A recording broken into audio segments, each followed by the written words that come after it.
Live from Quezon City, Philippines. Your news, current affairs, and public service channel.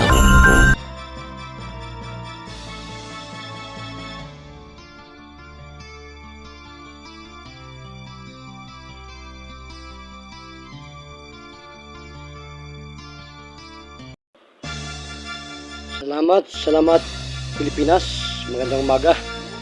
Muli ay sumasa inyo ang programang Likod Bayang Balita na may pusong mapagkawang gawa sa mundo ng balitaan, kalusugan, kaligayahan, katotohanan, kapayapaan. Ito ang inyong Likod Bayang Balita. Ako ang inyong lingkod bayan, Doc Insian Juno Caire, naglilingkod bayan po sa pagbabalita. Samantalang tungayan po natin ang mga kala po natin ang mga agam-agam na mga katotohanan sa kalusugan, mga tumatawag po sa atin. Welcome po ang mga pre-consultation na talagang severe na mga karamdaman. Binibigyan po natin ng tuldok at kagalingan at kayo na po ang gagawa ng inyong mga galingan at kagamutan. So, kayo na po ang magtimpla. Nandiyan lang po yan sa kusina natin para po kayo ay maligtas sa lahat ng sakuna ng inyong mga karamdaman. Praise God at hallelujah. Lahat po ng mga iniwala sa isang Diyos, one God, one nation. Batsin po natin ang mga blessing na to, amen, na maaari po tayong masalba ng sarili po nating paniniwala. Bigyan po natin ng kaukulang atensyon ang ating pong sarili sapagkat tayo po ang nakakaramdam. Magaling man ang nanggagamot, mas magaling po ang nakakaramdam ang ginagamot. Yan po yan. Kayo po ang tunay na bida sa ating programa at tagapagsalta lang po ang inyong kapaglingkod. Ang susunod po natin na bibigyan ng mata ang balitang karamdaman ni Aling Tela ng Parañaque. Siya po ay lagi pong nakaramdam ng chill, nangingilig, no? Wala raw po siyang UTI, sabi ng kanyang doktor, pero nilalamig siya. Ay, baka naman po may mga espiritong ligaw nanay sa lugar po ninyo. Ganyan po ang naramdaman ko minsan. Kaya po ako nagtatawas ng kandila at kayo po ay magdasal. Bigyan ang altar at magdasal po. Ganun lang po kadali yan.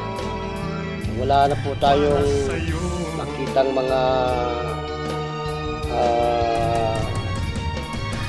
kadahilanan ay sa Panginoon po natin niligayan. Ano po? Ganun lang po yan. Welcome on board po ang mga consultation, online treatment. Araw-araw po may gamutan po dito sa Barangay Mayamot, Pagray, Unit 6, Antipolo City. Diyan po lang, targetin po lang ang aming kalye, Sampaloc Street. Po yan. Sa lahat po ng nais pong makipagtalagtakan sa ating hotline, 0951-932-4495 at sa numerong 0928-866-8253. Nandiyon po ang inyong kalayaw at magiging pong sponsor ng inyong mga inquiry. Yan po si kasamang John Maligalig. Pwede rin po ninyong tawagan yan. At yan po ang si Tito George Carriedo. Tawagin po ninyo. Ang DCM Kisin 30. Una sa kanan, yan po ang harana. Radyo, DCM.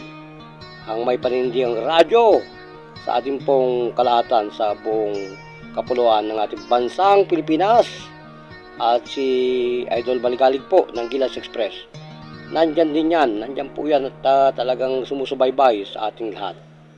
So sa lahat po ng nais pong makipagbalik, yung pong nais na makipagbalitaan sa amin, makipagbalik-taktakan at magbigay po ng komento, suggestion at lahat po ng kuro-kuro, welcome on board po tayo sa mga kababayan. May open forum po everyday. Gamutan po tayo everyday. Wala na pong mapapahamak sa atin.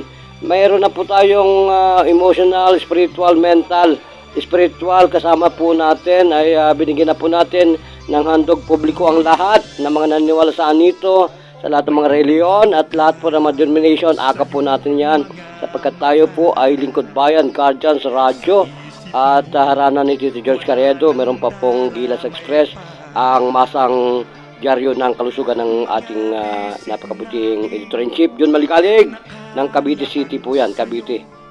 O, sa lahat na po nang nandyan, huwag na pong patumpik-tumpik sa mga karamdaman, huwag po naman maging severe o non-severe yan, common sickness natin, dalhin po natin dito. Yan po ay free consultation online, lahat po dito pwede din pag pumunta. Lahat po may karamdaman, ubo sipon, yung pong hindi walang plema at tutubuan po kayo, ay nako, supporterero po ang kausapin ninyo pag kayo po ay gumayak dito. Wala pong makakapigil sa atin, no? Basta po nagbibigay po tayo ng komento, serbisyo libre publiko at makatulong tayo, hindi makaperwisyo, mga Pilipino, mga kababayan. Lagi pong tandaan, kung mayroon po tayong pananaw na mabuti sa kalusugan, nandito po ang inyong lingkod.